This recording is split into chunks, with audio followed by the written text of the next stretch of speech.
This is an interesting episode. I don't know how many podcasts y'all have where somebody's attention will partially be divided by actively watching playoff games going on.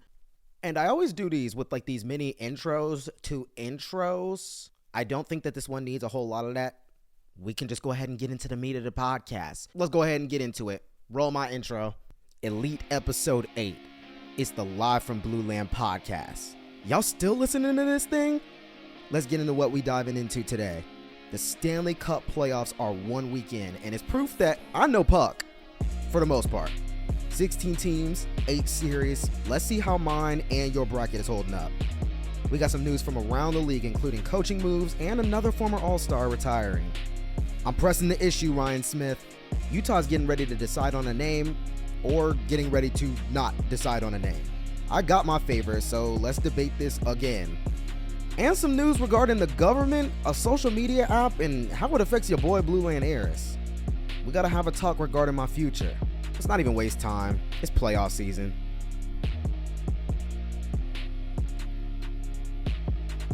As I come to y'all live, I am actively watching Dallas Stars and the Vegas Golden Knights. The score is currently 2-0. They just got back from commercial break, and the Stars are up on the road. And it's so funny that I begin with that, because what else would I begin with other than talking about the playoffs? If this does not tell y'all and prove to y'all, which you already knew, but I say this in every single episode, the league does not stop moving. The game does not stop moving. I've got to keep up with a playoff game so that this podcast isn't completely outdated. Now, I imagine, I'm going to finish recording this podcast before this game finishes, although knowing me, this will be a 2-hour podcast.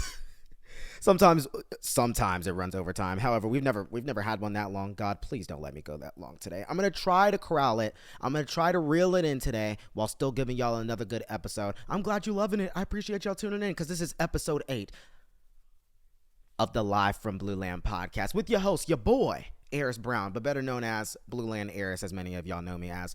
It's yet another episode. We're closing in on 10 episodes. I guess y'all still have not been able to find a podcast that is better than this one. You're just struggling, aren't you? But you tuned in for another episode. In all seriousness, I appreciate y'all tuning in. Spotify, Apple Podcasts. Thought I was gonna say Apple Music, didn't you? Google Podcasts, wherever you get your podcasts. On YouTube, if you're watching this on YouTube, you get the visual version, see me animated. If you want to look at this handsome face, I don't blame you, bruh. It's shawties love it. If you've been following me on TikTok, Instagram, YouTube, getting rolling a little bit. I appreciate y'all tuning in. Now, I've already given y'all the intro. You know the topics that we're going to talk about today. I don't want this to be I really don't want this to be a long episode, but I want it to be a content-packed episode. Why? It's because we've got 16 teams still in a big dance. Right now, I'm coming to y'all. It's 12:11 a.m. Eastern time. Not quite 2 a.m. in the morning like I've recorded late podcasts before, but nonetheless still very late. And we've got a game going on. Good saves from Logan Thompson. I'm sorry. My attention won't be too divided in this podcast. It won't be, but I am trying to keep up with the game actively going on. This podcast was supposed to come out to y'all on Saturday. I was worried about how many games there were and when I was recording it. Also, I hope the camera angle on this episode is not too messed up. I'm pretty sure I'm centered in everything, trying to do something a little bit new. But I'm just trying to keep up, because the game does not stop. But while I've got a playoff game, I'm not saving the best for last. Although this will be a content-packed episode, and if you care about your boy, you're going to want to tune into this whole thing. But yeah, we're just going to hop straight into the playoffs, because that is the focus of the hockey world. That's the focus of the sports world. The NBA got it going on right now too. Everybody's talking about the NBA and the NHL. I love some basketball. I have not been following the NBA as much as I typically do this year. For an assortment of reasons, but this is the Live from Blueland podcast, and even more than that, this is a hockey podcast. We're here to talk about some hockey, and playoffs are taking main stage. It's the main event.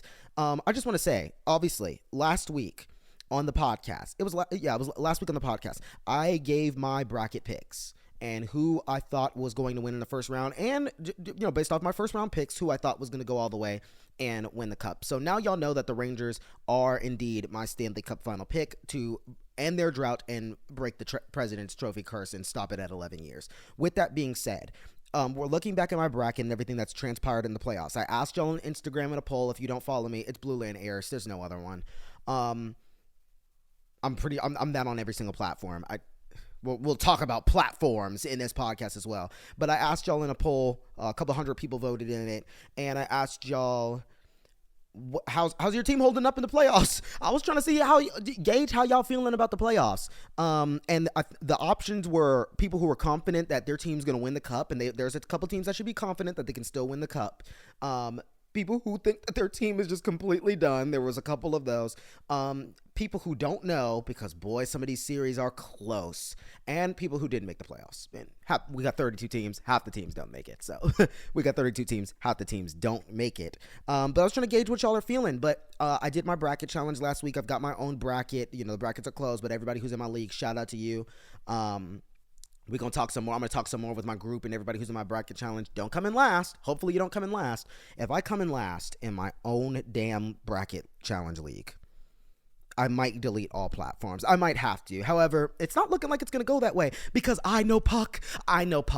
And many of y'all inform me of that a lot, that I did indeed know Puck. But I know Puck for the most part. Nobody's ever 100%. I've told y'all, I'm not Nostradamus and I'm not God. But I'm pretty good at this hockey thing. Anybody who tries to tell me that I don't know, and they typically go toe-to-toe with me in the comment section, and they get embarrassed on the internet. So come on now, give me my due. So I'm happy with my picks thus far in the Rangers series, the Canes, the Avs, the Bruins, the Cats, the Oilers. Now, for the Preds, and especially the Dallas Stars, who I'm watching right now, they looking good tonight in Game 3, but for the Preds and the Stars, not so much. I'm a little worried about them, but Stars giving me some confidence here. This team has the best road record in the league. Little issue breaking out on the ice here. Best road record in the league. Maybe they go steal this one in the castle, the fortress. What do they call Vegas's building? I don't freaking know. But yeah, and then the Preds, they've got to win in their series, but down 2-1. But we're going to get into each one of these series. I know I have fans from all over the NHL that tune into this, so we're going to talk about your team and where they're standing in the NHL playoffs. So if they did indeed make it to the big dance. Let's start in the Eastern Conference, baby, because my cup pick plays in the Eastern Conference, and they're up in New York City. They play in Madison Square Garden, and then they are indeed the New York Rangers, your President's Trophy winners. They have not won a Stanley Cup since 94. And we haven't had a President's Trophy winner win this thing since 2013 when the Chicago Blackhawks did it. But I picked them last year. Complete embarrassment. It looks like they're learning from their mistakes in last year. All right. We got a team right now that's currently up 3-0 on the Capitals. I had them probably being up 2-1 at this point. I thought the Capitals probably would get that Game 3. But they're down there. But I had the Rangers winning this series in 5. If you watched the episode last week and you've heard me talk about this, you know that. Now, Game 1 of this series took place last weekend, about a week ago at this point. And Game 1 really, to me, was a display of the disparity between these two teams. We've got the team that, in terms of points, was dead last out of all qualifying playoff teams versus the best team in the league. So this is 1 versus 16. That we're talking about here. And Game 1 was a disparity in the first 2 games. Now, that was one that the Rangers took. I'm trying to why did I not write the score down? I want to say that it was 3-1. I don't think it was the biggest beatdown ever. But it had to have been worse than that, because why would I write that in my notes? I forget what the score of Game 1 was. Give me some patience here. But I do remember somebody scoring, I believe, the first goal of the game. Matt Rempe haters, how y'all holding up? I just want to know. How are y'all holding up? Oh man, I love him. I really do. Now he need to get his hands up a little bit more, and he need to get his fade right. I ain't gonna lie. He need to get his fighting skills right. I ain't gonna lie, because you too big. He's starting to lose a couple of these. People be like, he's never won a fight. You know that's a blatant lie. However, you are on a losing streak, my guy. But we're not worried about fighting in the playoffs, because Matt Rempe has decided that he wants to be a goal-scoring guru. That's what he wants to be. That's his era now. That's what time he's ready for. Rempe haters, you got to admit, he's always walking y'all like a dog. Like, y'all gotta stop and just be quiet at this point. He's always showing y'all up, and he started the postseason for the New York Rangers with a goal. He kicked it off for them with the first goal, I believe, of the Rangers postseason. It was crazy in that first game. So like I said, that first game, and we 3 games deep, but that first game kind of showed the disparity between these two teams. Now, in that first game, something was also noteworthy. While we talk about goal scoring gurus, let's talk about the goal scoring GOAT. about to be. Alex Ovechkin, no shots in game one. And what's crazy, they said that's not even the first time in his career. Unacceptable. So that was unacceptable to me the entire game watching that. Him essentially skating around out there. Let's be real. Game two was closer. I think the first game might have been like 4-1 or something because anyway, I think game two ended 3-2. This was a closer game. But game three is what did it for me. Just the Rangers getting out ahead. DC's got a chance to go home, try to make it an interesting series, but now you skating uphill. Matter of fact, you skating up a ladder for real. So it's gonna be slightly tough. It was going to be tough anyway, but this is the disparity between these two clubs. I called this series in 5, like I said. It is now Sunday, so we're going to see if the Rangers can complete a sweep of the Capitals. Some people had this being a sweep. Some people had the Rangers fumbling in this series. I did not. I think they learned from the Devils last year. They better had. But yeah, a sweep is very possible here on Sunday night. I think they play at 8:00. Essentially tonight, and we'll see how that goes. So if you're wondering how I'm feeling about my cup if you're wondering how I'm feeling about my cup pick, how that song go by Surfaces, feeling good like I should. I really hope I don't get demonetized and copyright claimed for singing that. Let's move on to somewhere that's a little bit geographically closer to my family, not only here in Atlanta, but literally my family down there in Fort Lauderdale and Tampa. So let's talk about that. The Florida Panthers dominating the Tampa Bay Lightning. Now, like I said, the plan was for me to actually put out this podcast Saturday, like morning or early afternoon, so I had to tweak my notes a little bit. But the Panthers jumped ahead 3-0 in this series. Did not see that coming. I did not see that coming. The Rangers one, I can believe it, even if I didn't have that happening, and I kind of did too. Because again, it's a 5-game series, but my prediction was. But the Cats being up on the Bolts 3-0. I had the Panthers in 6 if you watched my episode last week. I did not have this being a sweep. Luckily, as of today, the Bolts won 6-3 in Game 4. We are not getting a sweep. You can put those brooms back in a closet, put the brooms up. This is not going to be a sweep. However, is this going to be a series over in quick fashion? We are now going to shift back to Sunrise. In the first couple games, these were not blowout games. Like, it's not like they were beating the Bolts like 7-1. That's not what was happening. If you've been keeping up with the playoffs, you know that that's not what was happening. These were not blowout games, but what was happening was the Cats were beating the Bolts in I guess the grit contest is what I can call it. They were like out hustling them. They were kind of winning dirty battles, and just straight up like they were winning dirty games and in close games. And that's all you need is a couple of those. Last year the Hurricanes got swept in the conference final. And we're not blown out from what I remember in any of those games. Matter of fact, got the Florida Panthers right here. So, and we're not blown out in those games. So we've seen the Cats. Hey, they can beat you down in a series and not have to beat you down in any specific game. So that's something noteworthy. Those games, the first 3 all were close. This one was like the first, I think, big win. And even then, this game was a little bit closer than what the final score looked like. And you got to be thinking with the Cats up like this, is this revenge for 2022? Are they getting their lick back? Are the Cats getting revenge? Is this a moment where the little brother is tired of being punked by the older sibling? You're not going to little bro me anymore. I'm done being the little brother. I'm done being pushed around as the younger sibling. Now it's my time. Now I'm dominating. You done pushing me around. Is this revenge for 2022? Because remember the Tampa Bay Lightning in 2022 to the Florida Panthers? They should have forced the Cats to forfeit after the first game. After the first game, that series was over. And I know that sounds bad, but Cats fans, you got to admit, that series was over after the first damn game. Oh my God, that was pathetic. One of the more pathetic sweeps we've seen in the last couple years in the NHL. But it's a far cry from 2 years ago. We could talk about game 1, but I already want to go to game 2. And I want to talk about the man in net. Now, y'all know I'm a goalie and I represent the G unit. I want to talk about the man in the G unit, Bobrovsky, with the save of the playoffs. And we've had some good ones. Like, we've had some really good ones. Bobrovsky, are you serious? Y'all saw it already. It was all over ESPN, Bleacher Report, House of Highlights. I know hockey fans love to talk about we don't always get the mainstream coverage, but that's when you know something was crazy, is when you get in the ESPN, when you get in the, let me make sure I'm still in camera shot, when you get in the ESPN coverage, oh man, Bobrovsky, when he seemed like he was out of it. It was such a good save. Off the top of my head, I don't even remember who shot it. I want to say it was Brandon Hagel, but I feel like that's not right.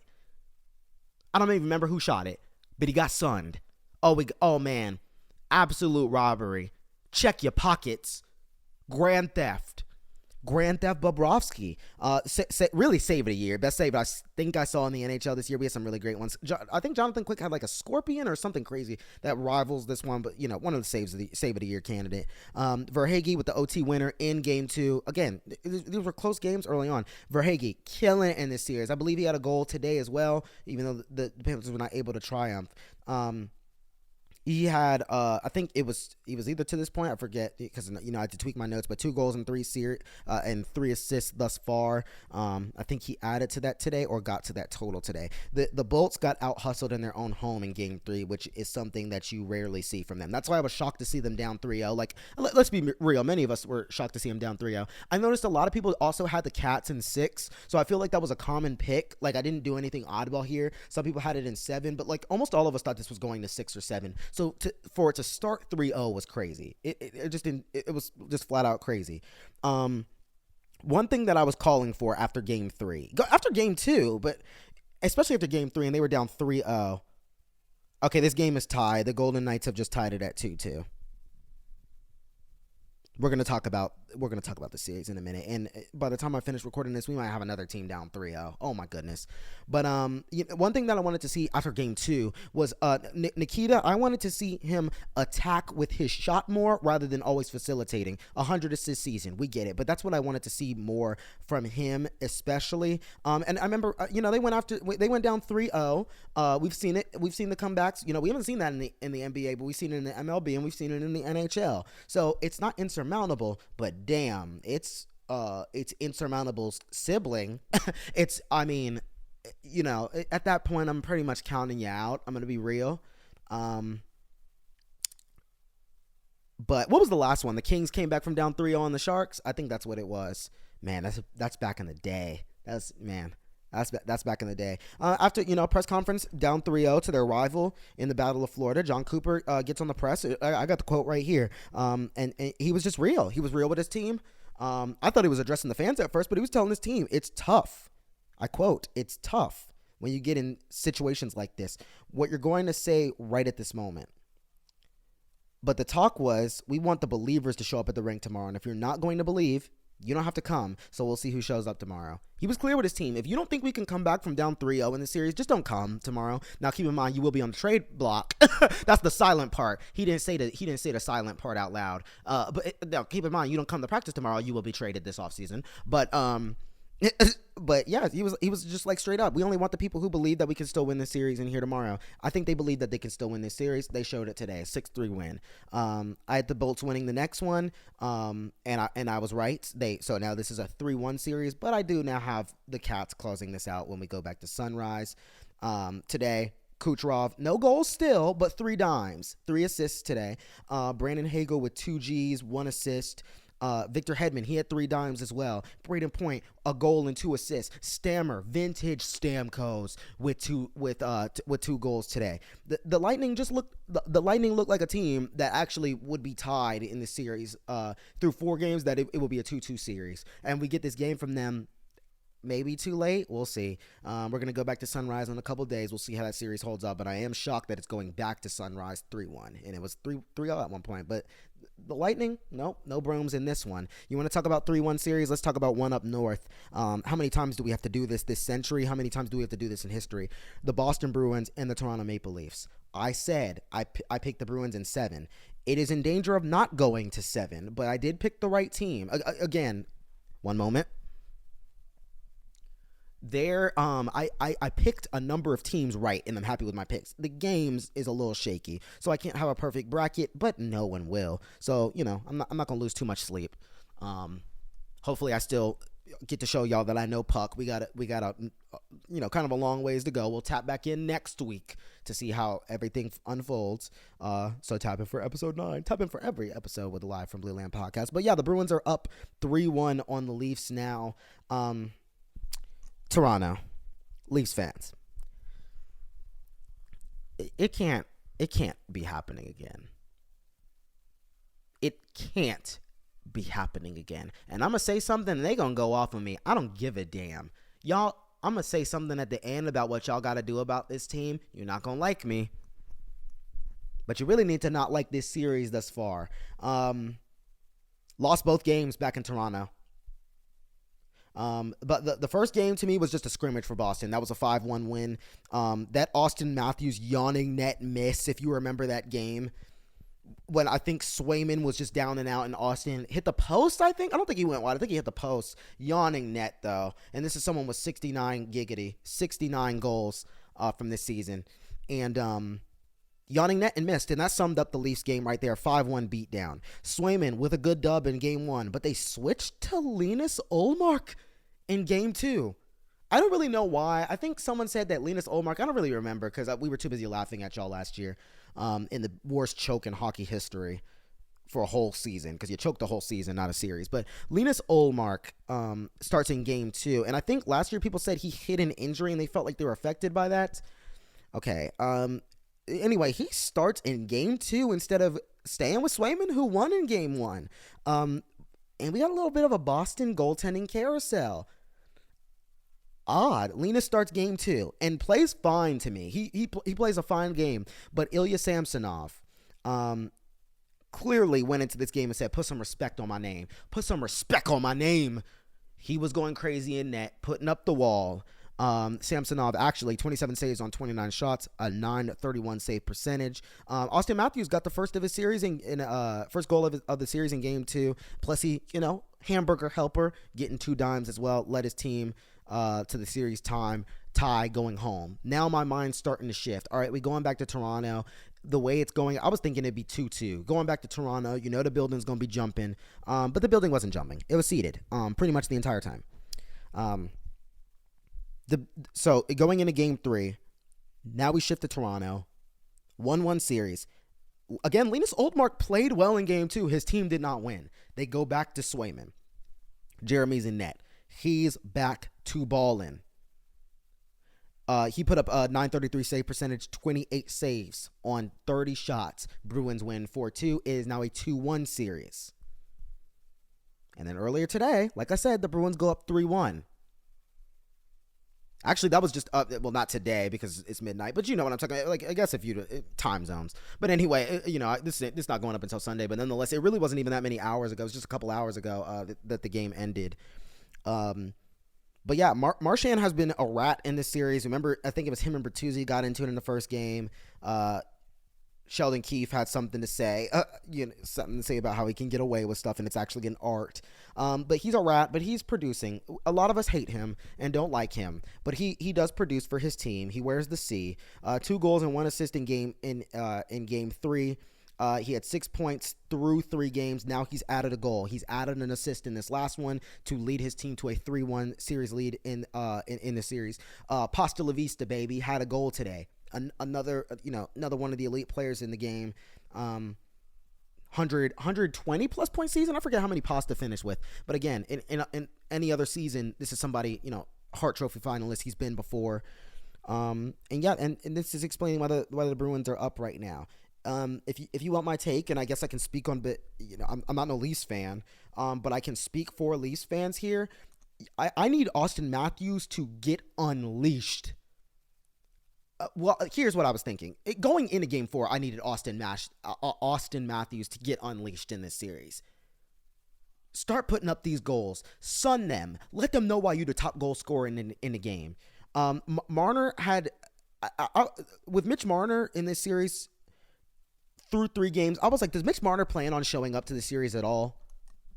Would you like to join us in this series, or are you just good? Are you ready for vacation? Because let us know, because they could put you on a flight to Cancun, to Hawaii, to Dubai. Where do you want to go? Get your travel agent now, because if you don't want to show up, then go. I was wondering if Mitch Marner was going to show up to this series. He only had 1 point through the first three. Now he got the lone goal tonight, and he bettered because Leafs fans were calling for his head. They are getting sick of him. Again, am I in shot of camera? Hope y'all can see me. I'm pretty sure y'all can.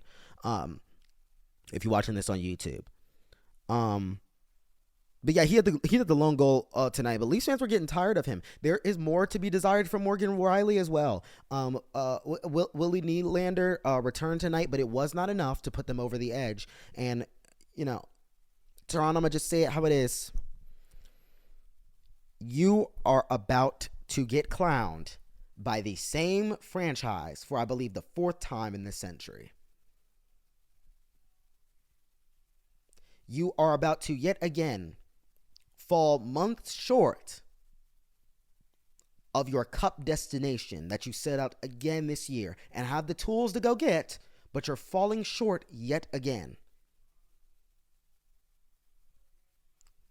Leafs, fight back. And to the Bruins, don't blow another 3-1. I know some of y'all fans probably breathing heavy, although y'all probably confident against when y'all play the Leafs, but don't blow another 3-1, buddy, because we will laugh. I don't know if the two fan bases from these teams notice. I'm sure you do. Pretty much everybody hates y'all too. So either way, we're gonna be laughing at somebody. I've got some orange Fanta. I almost called this Crush.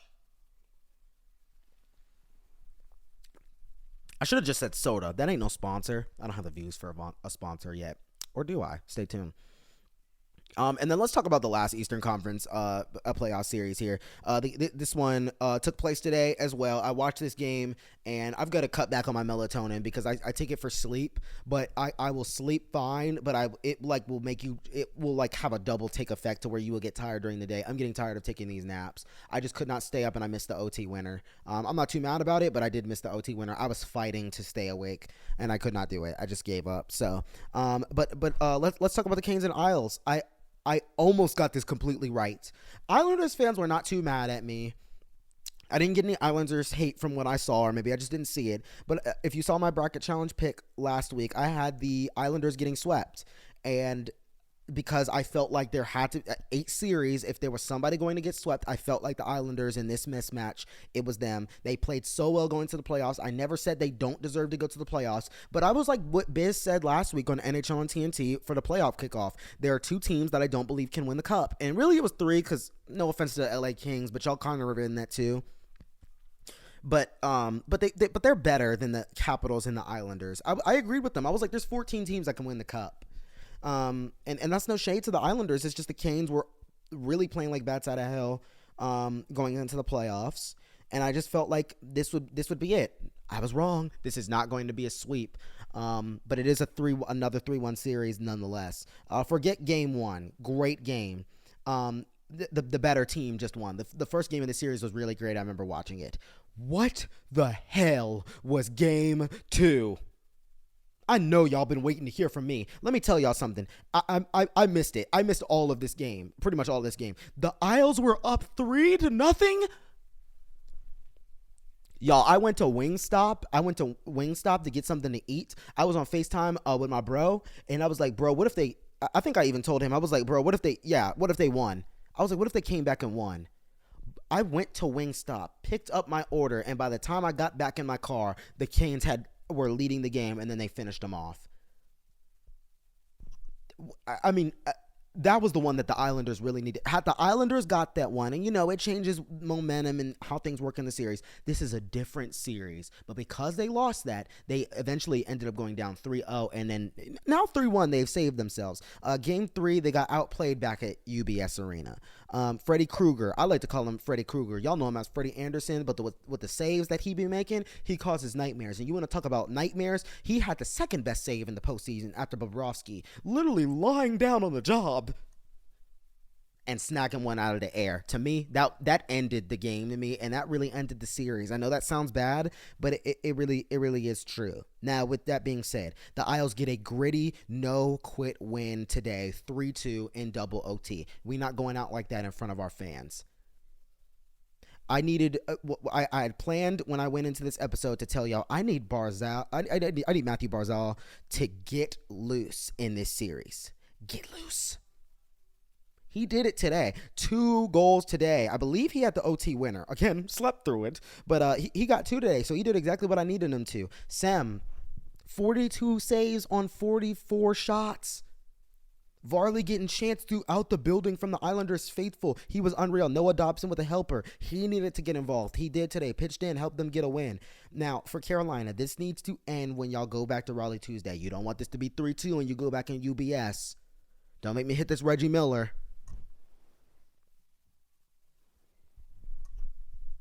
But there's a storm brewing. Like I told y'all, there's a hurricane warning, and on Tuesday, it might be hurricane watch, and the hurricane might touch down. Islanders, are y'all in the eye of the storm? This is not a sweep. I was wrong on that one, but did I pick the right team again? All my picks in the East are showing that I know puck. Well, let's shift to the West. So I'm watching this game currently, and it's 2-2, and I'm going to keep updating y'all while I'm watching it. What the hell are the Stars doing? I trusted y'all. I said that they were my backup cup pick. They gonna not, what the hell? Y'all gonna be drinking out of a Stanley Cup, your girl's Stanley Cup, the things that they be selling online. You not drinking out of this Stanley Cup at this rate. What are the Dallas Stars doing? How many of our brackets are about to be completely dismantled? I'm trying to be quiet. I'm trying to be quiet. How many of our brackets are about to be completely dismantled because of the damn Dallas Stars? I was in a Stars fan's comments after that Game 2 loss, and a Stars fan comment summed it up for me. He stated, "I'm glad I waited all year for a 4-and-out." That's how y'all did, y'all fans, and they have every right to feel like that. This team continuously, this one was like the big one for me, because I was like, if they don't do it now, I said this to the Capitals back in 2018 as well. 2018 was it? 2018. And I was like, if they don't do it now, I said that to the Capitals like in 16 or 17. I was like, if this group don't do it now, they ain't never going to get a cup. So Ovi never going to get a cup in his career. And then they finally did it. So who knows? Maybe the Stars get it next year. And they still can win it this year. It's not over. But, yeah, I mean, their fans are disgusted. You get home ice against your rival that took you out in the conference final last year. And you let them dog you out at home in both games. And now you got to go to Vegas and try to steal one. Again, the Dallas Stars, regular season, best road record, more road wins than anybody else. More points on the road than anybody else. But you facing the defending champs. This not this not no random. This not no team that's trying to break the glass ceiling. These are the defending champs. They're trying to go back to back, which is tough to do. But we saw the Lightning do it a couple years ago. All right, hang on a minute. You cannot let your rival come into your house and kick their feet up, but that's what Vegas did. We can talk about Vegas, Mark Stone, exploiting the LTIR. No. You stop them. You have to stop them. I don't want to hear about all of that. I said I trusted the Stars of the Stars to outplay the Stars of Vegas. They have almost done everything in their power to make me look like a fool in this one damn series. I mean, they've got to go win this game. This is 2-2 after the second intermission. When I wrap this podcast up, I'm going to go watch this game, and then I'm going to go to sleep. But yeah, Eichel, for me, especially, has been getting his so far. That first game was close. I said, okay, there's no way Dallas lets and the second game was, I believe, as well too. But I finished watching that first game and I was like, oh, they let Vegas get that one in Dallas, man. You want to get these if you're the Stars. And I was like, especially, they beat y'all last year in the playoffs. You want to come back and respond like, yeah, what you gonna do now? At least in the first game. And I remember I said, there's no way Dallas is gonna let them get both. So this is going back to Vegas 1-1, right? Right.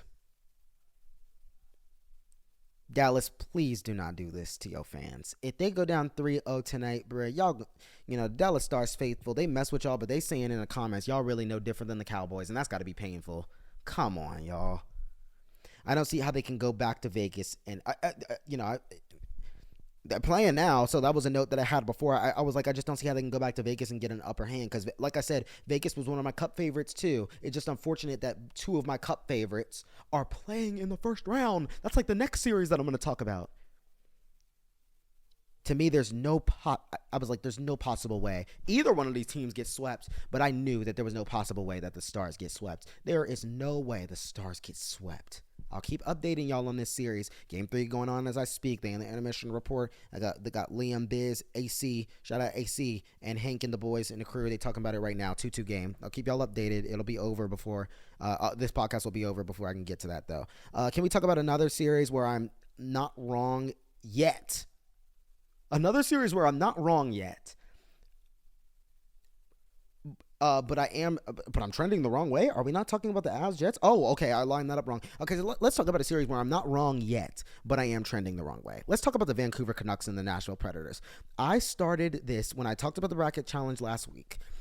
I said not all the top seeds would make it to the next round. We never see that, and everybody knows that. So some people had top seeds. Some people even said the Rangers would go out. Some people said the Canes would lose to the Islanders. You know, there were some mad ones. I just felt like the Canucks playoff inexperience and the Nashville Predators, some guys on the Preds have that too, but I felt like it would cost them in this run.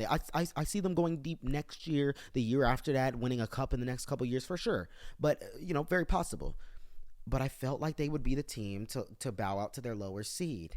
It's not over. But the Nucks do lead 2-1. So I'm trending the wrong way, but we'll see what happens. We got game 4 coming up. Last night, they jumped ahead in the series 2-1 by winning 2-1.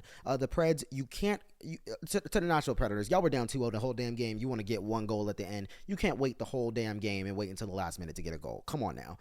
This Canucks team got really bad news after game 1 that Thatcher Demko would miss the remainder of this series after suffering an injury. And that's not good because, a little bit of an injury-riddled second half of this season. So Casey DeSmith steps in, and Casey DeSmith, oh man, got broad shoulders because now he is trying to carry and save all of British Columbia here. So this is heavy expectations. Now going into game 2, okay, well, let's stick with game 1. First game was not a beatdown, but hearing how loud Vancouver was on my TV, hearing how loud it was in Vancouver, I got a little discouraged. The Preds lose that game. Okay, cool. I kind of had the Preds win in the first game and shocking them, but I was like, okay, cool. I was like, I hope I picked right, though, because it was loud in there. It was loud in there. Game 2 restored my confidence. Forza Forsberg in game 2 restored my confidence.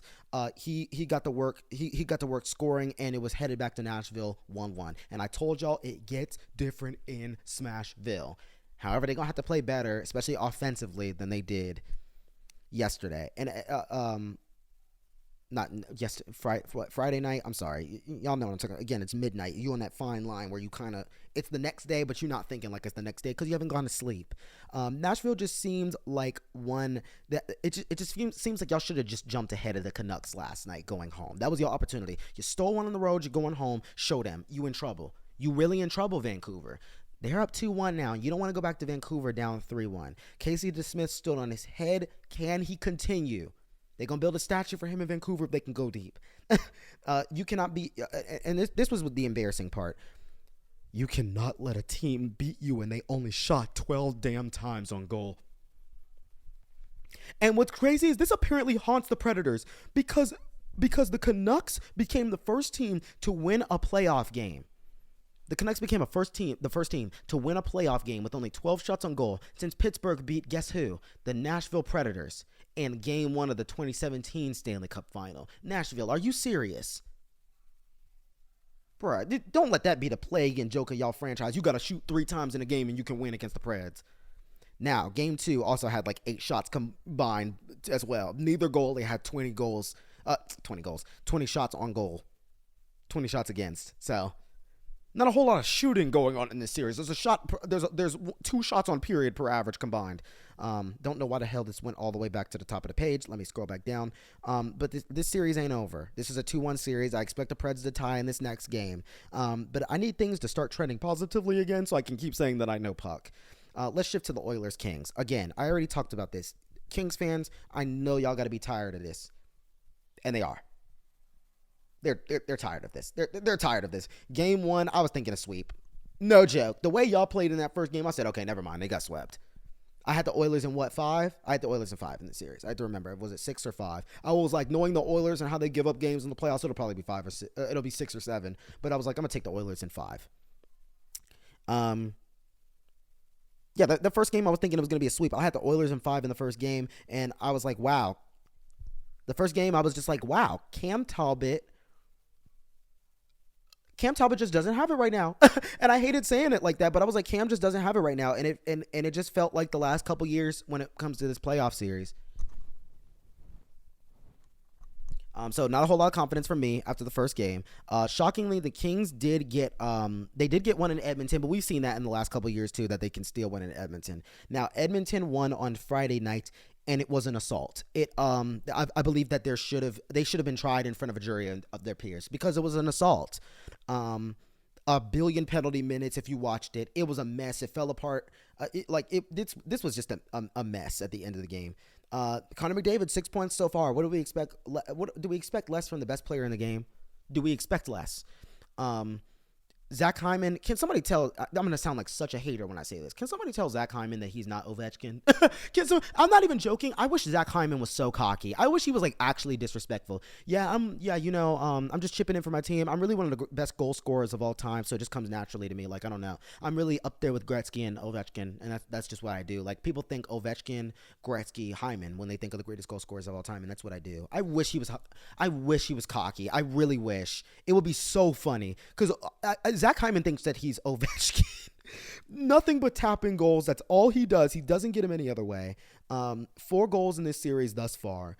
Draisaitl with 2 and 2 thus far. Evan Bouchard, X Factor players. I tell y'all, that's how you win the Stanley Cup. You gotta win with X Factor players. Every team has them. I point him out to y'all. He's being that for the Edmonton Oilers. Stuart Skinner's numbers right now are actually poop nuggets. So if you're wondering if the Oilers are winning this with defense, they're not. They are not. Stuart Skinner's numbers are actually diarrhea. But they're getting it done. Because Cam Talbot not exactly putting up the wall at the other end as well. But they're getting away. The Oilers are getting away with it. Kings won game 2 by letting. The Kings won game 2 by letting their captain lead, getting Kempe into machine gun mode, just firing off shots. I believe he had 2 in game 2, and he had 7 shots on goal. Like, you want to see him really involved like that. He don't have to have 7 every game, but you want to see him, pushing the emphasis. They had Byfield roaming the ice as a facilitating power forward. Doughty and Fiala playing like they run the show. And that was how they got game 2. They need to bring that in game 4. If you don't, you're going back to Edmonton down 3-1. But the LA teams in that building, the Clippers, the Lakers, and the Kings, come on and do something for LA. Y'all embarrassing the city right now. Fight back. Let's talk about one more series. And I said that this next series was my favorite series of the first round, and that this would be the most tightly contested. Many of us agreed. Now, they're going to call me crazy if I say that this has the potential to be one of the greatest first-round series in the history of the NHL. They're going to say, Eris, you're doing too much. How? I'm saying it has the potential. This has the potential to be one of the greatest first-round series in the history of the Stanley Cup playoffs. It has the star power to do that. It has the tightly contested teams, 100-plus points each. It had all the ingredients for that, so don't sit up here and act like that's far-fetched. The Colorado Avalanche, the Winnipeg Jets. What a damn series thus far. We are not finished. I really hope this doesn't end in like 5. Because I want this to go to 7. I picked the Avalanche in 7, if you watched the episode last week. Game 1 was a football game. It really was. As a goalie, I like to call it hell. 7-6, not my cup of tea. I know people like a lot of goals, not my thing. 7-6, Jets win. What, Avs fans, be honest, y'all are up in the series 2-1 right now. But be honest, what did I say? I said the whiteout was coming. The whiteout of Winnipeg was coming. Did I not? Shell shocked you, didn't you? Didn't it? Shell shocked you a little bit, didn't it? And the whiteout was there, loud and proud. It was inside and outside. And y'all see what jersey I'm wearing. And I even advocate for it. So let me tell you something. People talked about attendance struggles with the Jets all year long, and y'all did have attendance struggles. I get it, the cost of living, the economy, buddy. Atlanta's the 6th biggest city in the metro, and y'all had a good team. We had one playoff appearance in 12 years. Y'all had attendance struggles. Let's just call it what it was. But what did I say? I said the attendance struggles will end when the whiteout comes back. I know, Puck.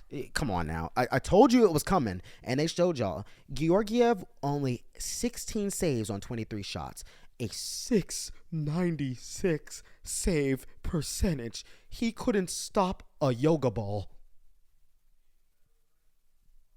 He couldn't stop a beach ball from going in that net. I mean, I'm telling y'all, I couldn't even. It was actually ridiculous. He couldn't stop a basketball from going into a wedding ring.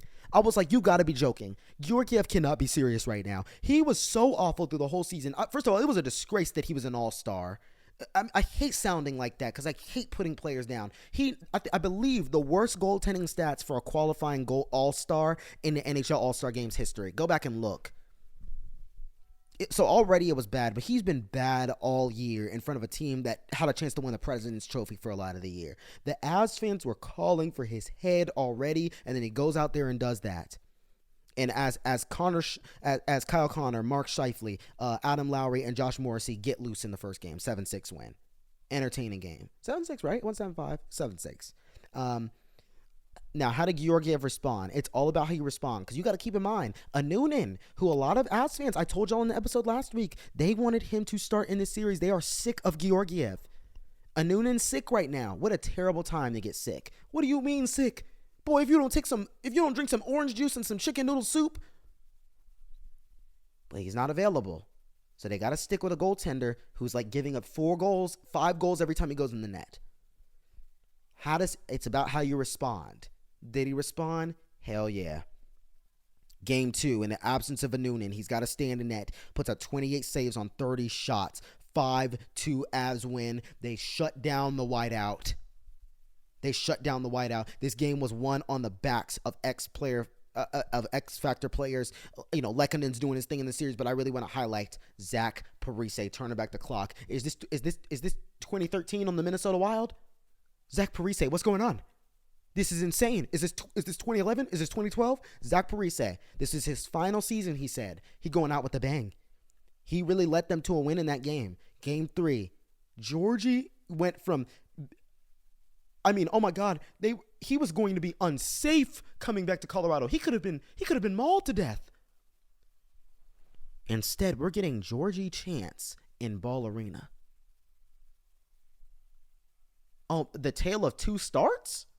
Tale of 3 starts at this point. Game 3, 22-24. The Avs, who were down 2-1, go into the third of that game on a hot Connor Hellbuck.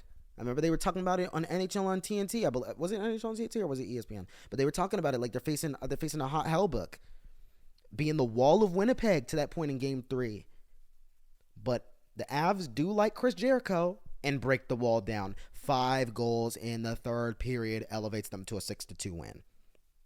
Jets lost complete control and discipline at the end. Brendan Dillon is going to have to be the hash-slinging slasher. He's going to have one arm with a hook on it because he cut his hand open. This is why you don't fight. First of all, y'all should have had that energy throughout the game, or especially in the third period where you got wrecked. Now you want to have that energy in a fight at the end of the game. Now you got Brendan Dillon, his hand all torn up. Hopefully he's available in the next game. But yeah, that was just nothing. The Jets lost control and discipline at the end. This game ended in chaos. Pretty much a brawl at the end. I picked the Avs in 7. I'm confident. I think the Jets have a good chance to get this next one. They need to. I actually want them to, so it can be an entertaining series, and we're guaranteed 6. Kale, Mack, and Arturi Lekkonen, X-Factor player to me. They're doing their thing in this series. So if you're wondering how I'm feeling about my bracket challenge, oh, baby, I know puck. I'm doing the damn thing. Come fight. Somebody in my bracket challenge, come contest me. How y'all feeling? Come fight with the GOAT, your boy Blueland Air. So I hope y'all's brackets are holding up. And that's the rundown for the playoffs this far. I want to talk about something because y'all saw me with the Florida Panthers jersey on last week. So I got to address something. This is the Live from Blueland podcast, live from Atlanta, Georgia. You see what jersey I'm wearing. The Atlanta Thrashers, who have relocated from this city and have been gone for 13 years now, but it's looking like the NHL's got a great chance to come back to the city of Atlanta. But in the meantime, people are thinking, and it floods my comments, so I got to address it now. Eris, who is your favorite team until the Thrashers, or whatever they'll be called, comes back to Atlanta? Like, who's your favorite team right now? And people, I guess, got the idea that I'm a Panthers fan, but people still ask me. I want to say something. Who is Blueland Eris' favorite team? There isn't one. I don't have one. I do not have a favorite team. I know that may seem weird to some people. You don't have a favorite team in a sport. In the NBA, I root for the Atlanta Hawks. In the MLB, I root for my Atlanta Braves, currently tied for the best record in baseball. We actually are in a series with the Cleveland Guardians right now. We lost this one. I was at the game last night, though. So I root for my Atlanta Braves. The MLS, I root for Atlanta United, who all you know, soccer runs through Atlanta in this country. Just straight up. Somebody beat us in attendance or at least come close, please. And then in the NFL, that's the one Atlanta team I don't support because I grew up a Ravens fan. But I'm glad I did because the Falcons are a joke and a disgrace to the city, and I wish they would go away. but yeah, in the NHL, it's the one sport that I don't have a favorite team at the moment. I watch for the enjoyment of the NHL and the enjoyment of the league, and it's a very stress-free experience because every game I'm damn near rooting for both teams, except for the Boston Bruins. I don't like y'all, but I'm almost rooting for every single team. And it's so stress-free because I can just watch for the love of the game. When the Thrashers come back, I'm gonna be so stressed, and I'm gonna be and the way y'all gonna be talking to us, I'm gonna be beefing with a lot of y'all. A number of people, you know, we got good fans. I get people from New York, and I get a number of Canadians, and you know, people especially the Sun Belt teams, and just everybody in like the South and the non-traditional markets, like. Rest in peace, the Coyotes and their fan base. But, you know, Arizona fans really, really support us here in Atlanta. You know, I get, you know, Kings fans, Ducks and Sharks fans, the whole South. I don't need to tell you that Predators fans, Lightning, Panthers fans, the Hurricanes, they cool with us, Dallas. They ready for us to come back. So especially teams in the non-traditional markets rep us. But when the Thrashers come back, I'm gonna have beef with a couple of y'all just geographically. But, you know, basically, it's going to be Atlanta versus Canada. I think we all know that at this point, and some of the northern markets as well. And we don't give a damn. So y'all can not like us if you want to. Okay. You think we give a damn? We don't. But I don't have a team. I don't have a favorite team. I watch for the love of the game. Now I have family on both sides of my family that live in Tampa and go to Lightning games, and you know, when they can. And then I have family that live in Fort Lauderdale and the Metro Miami area, Sunrise, Florida. That's their team. And you know, rep the Panthers. My favorite goaltender and my favorite player of all time growing up was Roberto Luongo. He had multiple stints with the Panthers, a legend down there in the front office with the Panthers now. So I do want him to get a cup for a roster that he helped put together. And, you know, I got a connection with the Panthers because, you know, just geographically my extended family. But, you know, they also have Nick Cousins and Matthew Tkachuk, players that I don't like. So I don't really root for the Panthers, but, you know, we have so many connections. My dad rekindled with an old friend that's going to get us tickets to a playoff game. It looks like this postseason if they stay in it. So kind of pulling for them just to go deep, but I'm not pulling for anybody specifically. I don't have a favorite team, guys. I'm waiting for the NHL to come back to my city, and in due time, hourglass moment. So just had to address that real quick. Let's talk about some coaching news. Y'all gonna think that's so random. He doesn't have a favorite team. Yeah, it is what it is, buddy. Let's talk about some coaching news. Out of San Jose first. David Quinn fired in San Jose. He spent 2 seasons with the Sharks. This record, boy. It's enough to get relegated if we had that system. 48, 98, and 25. That's not on him, though. The worst team in the league this season, obviously, with 47 points. As you all remember, this Sharks team started 0-10-1. They had a longer losing streak than that later on in the season. I remember Blueland. If you remember, do y'all remember Blueland Aris's fasting for the Sharks at the beginning of the year? That's a throwback if you've been watching me since I started this platform. But do y'all remember Blueland Aris's fasting for the Sharks when the Sharks almost killed me? I didn't eat until the Sharks won, and I gave up because it took them too long. That was crazy. So yeah, David Quinn let go for the Sharks. Mike Greer, that's my guy, says performance didn't factor into this firing. Yeah, I bet your team got a bunch of custodians on it and construction workers on it. So yeah, it better not have. He was given like nothing, and not expected to, because again, they said the performance didn't factor in, but there was nothing David Quinn could have did with that roster. They're actively tanking, and we all know that, but he's out of San Jose. So we got a coaching firing, another one this season. I believe they said there's 9 that there's been in the NHL this year. Dang. We've got a coaching hiring though, and a return of a coach to a franchise that he was on. Lindy Ruff, Buffalo's homecoming. This is Lindy Ruff's Buffalo homecoming. Hired on Monday, organization bringing back their legendary coach who coached there from 1997 to 2013. Long tenure, boy. And he's back there. I had the Sabres making the playoffs this past year, and they let me down. I think many of us thought they would stop the drought. They still have not. My homie Ryan is a Buffalo Sabres fan. My homie Tyler is a Buffalo Sabres fan. We got a number of Buffalo natives down here. They are getting tired of this. They've been tired of this. For context, you know what I'm going to say because, again, you see what jersey I'm wearing. The Buffalo Sabres have not made the postseason since this damn team was in the league. Since the Atlanta Thrashers were in the league, we have not seen a Buffalo Sabres playoff appearance. We are in danger of not seeing another Buffalo Sabres playoff appearance until the Atlanta Thrashers return to the league. That's ridiculous. But Lindy Ruff might change the fortune come next year. They got the tools to do it, dude. Tage Thompson, Rasmus Dahlin, Owen Power going to develop. Devin Levi. He's currently playing in the AHL playoffs, I think, right now. Like, they gotta. Come on, Brett. We gotta stop this drought. Come on. I had them making it as the second wild card this year. Nope. And they really were not that far. Like, they were bad throughout the whole season and then got close at the end. They were not far. We'll see next year. Can the drought end? I want to talk about a player retirement. We've got another former All-Star and one for the Flyers hanging him up.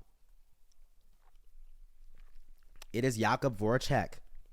After 15 seasons at the age of 34, retiring from the NHL. Oh, man, another former All-Star hanging him up after a great career. Had not played since November 2022 after a concussion, and it was in the Global Series game out there in Finland. It was out there in Finland, and it was against the Colorado Avalanche. He has not played since then. At the time when he suffered that and he's had a lot of concussions in his career, he was thinking, no, this isn't going to force me into retirement. I think someone advised him, for your safety and for your life. You've made millions in the NHL. You had an excellent career. Do this for your life so it does not affect you later on. And you can still live a long life where it is not hindered and you know, it is, you do not live a life that is kind of like a shell of what you could have lived in your latter years. So I think he was informed to do this. Selected 7th overall in 2007. He had 806 points in 1,058 games. Third most amongst Czechia-born players after only Patrick Elias and Jaromir Jagr. So absolutely incredible career from Jakub Voracek. You remember that 2015 season when he was dominating, y'all. I believe 4th in the league. He finished 4th. Finished 4th in the league in total points. He was going crazy that season. He should have been an All-Star again, and I wrote it down. In 2018 too, he had even more points, I believe, with 85 that season. Yeah, what a career from Jakub Voracek. So we salute him, and best of luck in retirement to Jakub. Hell of a career. 806 points in over 1,000 career games. Come on. That's one that everybody growing up wanted to go to the NHL. That's the only career you can dream about, man. Jakub Voracek, 15 seasons, hangs him up. Let's talk about Utah real quick. We're coming towards the end of the podcast. Utah welcomes the Coyotes. We can't call them that anymore. We can't call them that anymore, but Utah welcomes their NHL team, their relocation expansion at the same time. They had a pep rally at Delta Center on Wednesday. It was sold out. It was packed in there to welcome. They greeted them off the plane and everything to greet their new NHL team. That was pretty cool. That was pretty epic. Over 30,000, well, not season tickets, but there's over 30,000 ticket deposits at the moment. So if I don't know why you thought this. Salt Lake City does fall in line pretty close to a traditional hockey market, so stop. But if you thought that it wasn't going to work in Salt Lake City, not looking good for you right now. They're really excited about receiving this team. And yeah, I say welcomes the Coyotes, but they're not that anymore. This team needs a name, and we didn't expect them to have one right now. You got to give them grace. The Jets knew they were going to be the Jets, but, it took them a minute. I think they even went into the draft with just an NHL jersey, and they were just the Winnipeg NHL team until they were named the Jets either weeks or a month later or whenever it was. But yeah, this team needs a name. Now, in news this week, we did know that Ryan Smith was going to hold a bracket contest amongst Salt Lake City fans, but I don't know how they're going to restrict that to just Utah fans. So really all of us going to vote. I almost want to only let them vote, but I got a favorite, and I got to make sure I do my part to make sure the favorite wins, because y'all not going to be embarrassing the damn NHL. Come on. Yeah, this team needs a name, and we got trademarks filed by an LLC related to the franchise. and it's 8 to be exact. So these are the 8 we're going to expect in the bracket when we vote for the name of, I was about to say the 33rd NHL team. More on that in a couple years. Anyway, yeah, when we vote on these names, so we got trademarks confirmed now, filed with the USPTO from a LLC attached to the franchise, and they are the Ice, the Utah Ice, the Utah Fury, the Utah Venom, the Utah Blizzards, the Utah Outlaws, the Utah Mammoth, Utah HC, and the Utah Yetis. Ayers, how you feeling about this? I knew you were going to ask that. I was going to give you my opinion anyway if you weren't going to ask that. Okay, so let's talk about this. The Ice falls in. So with these names, I have a favorite, and I already talked about pick the damn Yetis. If I had to pick, I would have did Latter-day Skanks. I would have did the Utah Latter-day Skates. I don't think that the Mormon Church would have liked that. Also, please stop saying the Salt Lake. Please stop saying. I gotta say this. Please stop saying the Salt Lake City Super Soakers. What is that? Why do y'all even keep saying that? Stop saying that. Stop saying the Mad Mormons or the Stormin' Mormons. Dude, we heard the joke 5,000 damn times. Please stop. Stop saying it. We heard it the first 50 times. I don't know how many. Stop saying that. God, y'all are so corny. You make the same. I'm sorry. NHL fans recycle. No, that's the internet. I'm not even going to put that on hockey fans. Y'all be recycling the same damn joke I saw 50 posts prior, dude. Stop saying that. What's some other ones that they keep saying? I'm just tired of hearing the Salt Lake City Soakers. Stop damn saying that. Oh my God. I don't know. I see that 5,000 times a day. It's like with Atlanta. How many of the chances does Atlanta? Dude, you've been saying that for 12 damn years. All these videos that tell you why the damn Thrashers moved. And it's not on the fans. Stop saying the same thing all the time. God, y'all getting on my nerves. But let's talk about these names, because my favorite is the Utah Yetis. And I wanted Utah fans, because this is their team and we don't have input, or we shouldn't. But I need to make sure y'all pick the right name. Yetis is so cool. And I'm glad that they didn't do Utah Yeti, because Yetis plural is Yetis. Yeti plural is Yetis. You know what else is plural? Mammoths. So I don't know why the hell it would be the mammoth. That would be calling a team the elephant. What the hell? They are one mammoth. We are one mammoth. What? That's so stupid. If they would have just put an S at the end of that, that's a hard name. That's a hard name. I don't know what the hell are they doing with that, but that's a hard name. That quickly became one of my favorites. Okay, so let's talk about the Utah Ice. Too generic. That's Brooklyn Nets. What's some other ones that fall into, like, come on, like, don't, that's like Brooklyn Nets. Like, don't just pick something on the ice and name a team after that. I'm sorry, too generic. Sounds like an alcoholic beverage as well. Sounds like sounds like something that would compete with like Budweiser, and I don't drink alcohol. Anyway, often. The Utah Fury, I like that. I think that's fine, but it's not in my top 3. The Venom, hard, but I wish they could do it. I wish they could do some Marvel theming around that, but they can't, so I don't even know what I'm wishing for that. The Blizzard was my second favorite name. Again, if it was up to me, it would have been Latter-day Skates, like Latter-day Saints. Anyway, they're not going to do that. But the Blizzard is my second favorite on here. The Outlaws, to me, is such an NHL create a team name. Dude, don't do the Outlaws. I'm sorry, bro. I mean, okay, the Wild West theming would be tough. It would be. But, dude, that's such a generic name. I'd rather not for that reason. And then Utah HC. I talked about this last week on the podcast. We had this whole discussion in the last week on the podcast, and then we're doing it again. The Utah Hockey Club. And the fact that that's on here, I just want to brace people. I'm going to be honest, they're going to pick that. How much you want to bet? The fact that that's even being entertained, how much you want to bet? That's not going to get really any votes. That's not going to get like any votes, except people trolling. How much you want to bet? But the fact that that's even on here, they're going Ryan Smith up here talking about we want to take our time. We don't play hockey for 6 damn months. Or, well, y'all don't. We got teams playing right now, but y'all don't play hockey for 6 damn months. How is that not enough time? Second of all, you a billionaire that apparently, according to Bettman and yourself, for the last 2 years has been trying to acquire an NHL team. And you didn't have an idea of the name you wanted? No, you've had time. You're not going in there with no Utah HC and Utah in Times New Roman font on your jerseys. Do that and it's a disgrace. I'm sorry.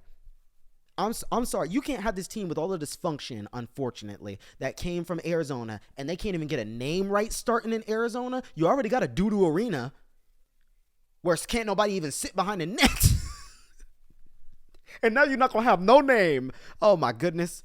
Come on, bro. Don't make me lose faith in this franchise. That's a bad look. Just pick the Yetis. It's not that damn hard. Moving on, we're going to wrap the show up here. It's run long enough, and I appreciate y'all tuning in. We want to talk about me as Blueland Heiress and my platforms and my future as a content creator and involved in the hockey community and making hockey content and doing what I've been doing every day for the past half year.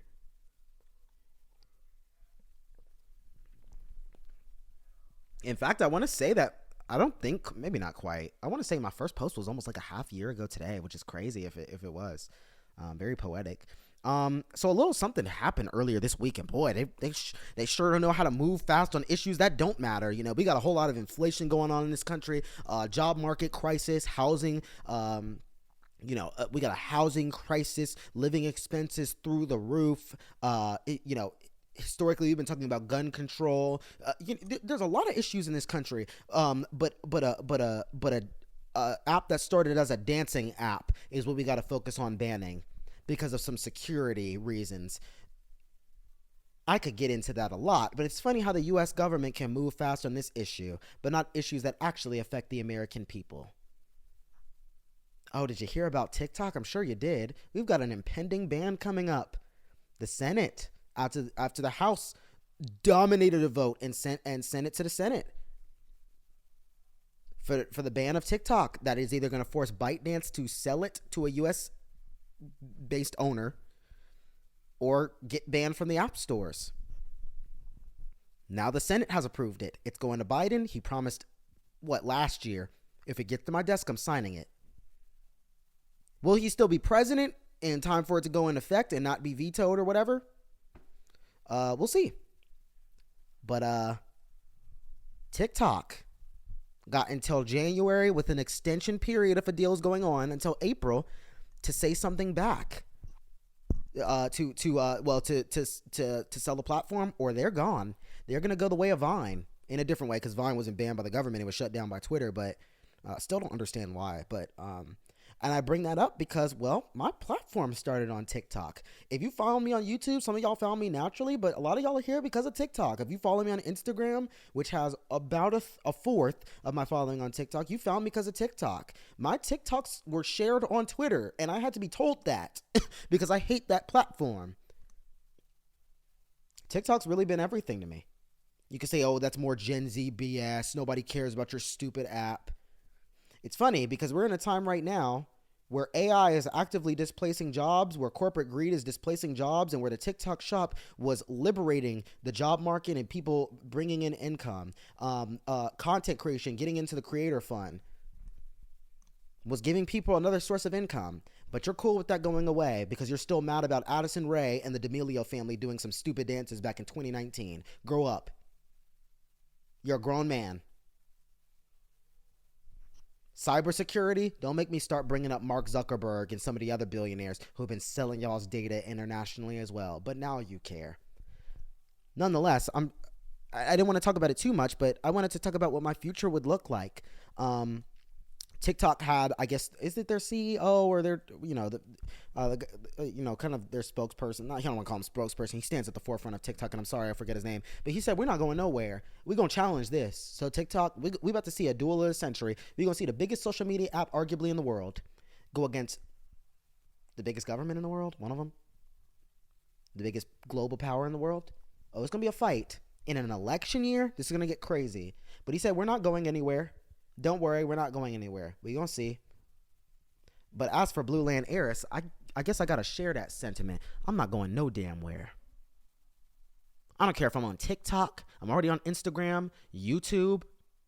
I don't plan on getting on Twitter. I'm not going to lie to y'all. But I don't care if I got to be on Facebook. Oh, what is the new thing? The Lemonade? I don't care if I got to. I'll get on Club Penguin and do what I'm doing. I'm not going nowhere. I'm gonna keep doing exactly what I'm doing until the wheels fall off. So if you thought my TikTok content was gonna change, well, the app ain't banned today or next week or next month. So until it's final day, I'm gonna keep doing what I'm doing. And if it comes that there ain't no final day, oh man, y'all gonna be seeing a whole lot more of my face all over the internet. Look at you. Instagram, I'm gonna keep doing my thing. In the event that TikTok was gone, I would move my content over to Instagram. One thing I'd been floating around was the idea of doing long form YouTube content, which I was going to do anyway. Now I'm all in on that. So you're gonna see more YouTube content. But let me tell you something. Blueland Airs ain't going nowhere, and the Live from Blueland podcast ain't going nowhere. In fact, I got a very big announcement coming in a couple of months regarding this podcast. So they might be able to ban TikTok, but I'm still growing my platform across multiple. I'm still growing my audience across multiple platforms. They can't ban me. The beat goes on. And this podcast indeed goes on. That was episode 8 of the Live from Blueland podcast. You got to tap in for episode 9. The Stars and the Knights are still playing as I'm saying. As I'm saying this to all of you. 2-2 still in the third period. We'll see how this game unfolds. This episode could be outdated by the time you hear it. If it's not, it's because if it is, it's because, dude, the NHL never stops. This was a long episode. I already know it. I don't even want to see what the time is. Oh my god. I'm glad y'all enjoy watching this. You can get some clips. I'm trying to experiment with giving y'all shorter clips too throughout the week. It helps me in the algorithm as well. And it helps because it gives people bite-sized chunks and it makes them go watch the full episode sometimes. And it's more uploads to show YouTube I'm consistent and I'm one of the content creators in hockey of the future. Oh, somebody should clip that because we're going to come back to that next year, the year after, the year after. I'm not going nowhere. In fact, I'm going to be back here. Maybe not same time next week, but I will be back here next weekend. Episode 9, I want y'all to tap in. Good luck to y'all teams. Hopefully they still dancing in a week, and hopefully I can still say that I know puck in a week. It's your boy. I'm going to holla at y'all.